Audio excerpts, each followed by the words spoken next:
This is lesson 9-8, factoring by grouping, and we'll use a lot of the skills that we've learned so far this chapter, but I want to go over the key concepts for factoring polynomials, and these are in your notes. The first one is just factor out a greatest common factor if there is one. And if you try to factor a polynomial and you can't get an answer, go back and look and see if there is a greatest common factor. That's usually the problem. Then see if there is a perfect square of a difference or of a sum. And if there are 4 or more terms, group the terms and factor to find a common binomial factor, which is what we're going to go over today. That will be new. And finally, check and make sure that there are no common factors other than 1 when you're done factoring. Okay, so first thing, make sure your polynomial is in standard form first. It'll be difficult for you to factor it if it is not.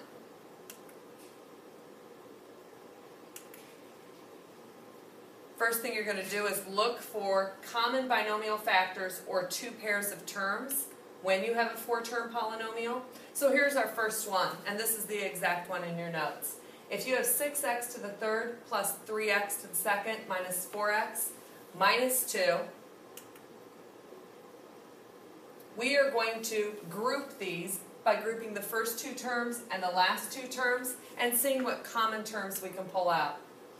We're going to factor out our greatest common factor. If you look at 6x to the third plus 3x squared, what do they have in common?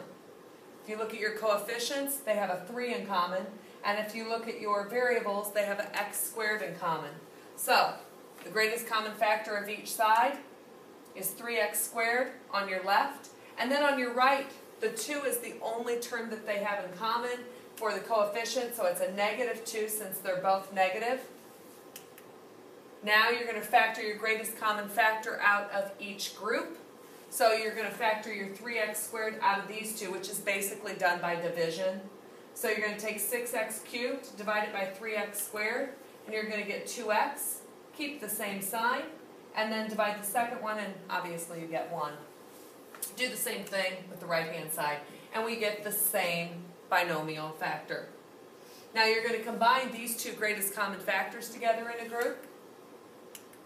You get 2x plus 1 that was in common, and then your greatest common factors are 3x squared minus 2. The 3x squared came from that greatest common factor, and the minus 2 came from your second greatest common factor. Check your answer. How do you do that? Use the good old FOIL method and see if you did it correctly. Next problem. Factor this one completely.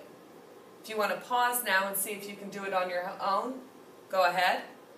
If not, we need to first figure out if there's a greatest common factor that needs to be factored out. Looking at all of those terms, is there one common term that they have?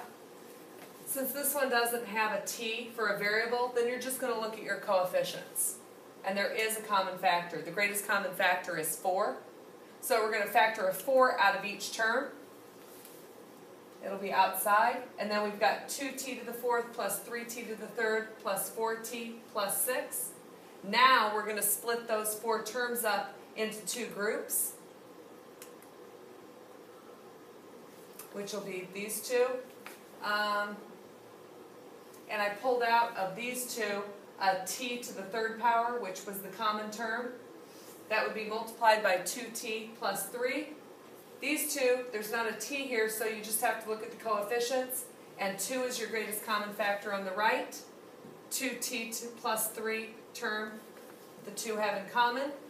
So we're going to combine our greatest common factors again, and the t3 plus 2, and then our common binomial term, 2t plus 3. And you're still going to have your 4 outside that you're going to multiply by the whole thing after you FOIL these 2 to check your answer.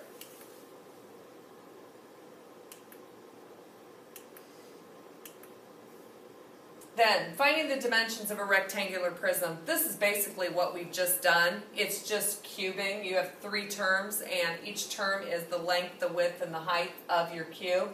So first thing you have to do is make sure that you don't have a or you do have a greatest common factor in common, and I know right now I see an x that they have in common. So we factor out that greatest common factor, and 3x, if you look at your coefficients, they each have a 3 in common, so 3x is our greatest common factor. Factor that out. Now we have to factor 12x squared plus 17x plus 6. Use the magic box at this point to factor those. I'll let you do that, and then your final answer will be 3x times 4x plus 3 times 3x plus 2.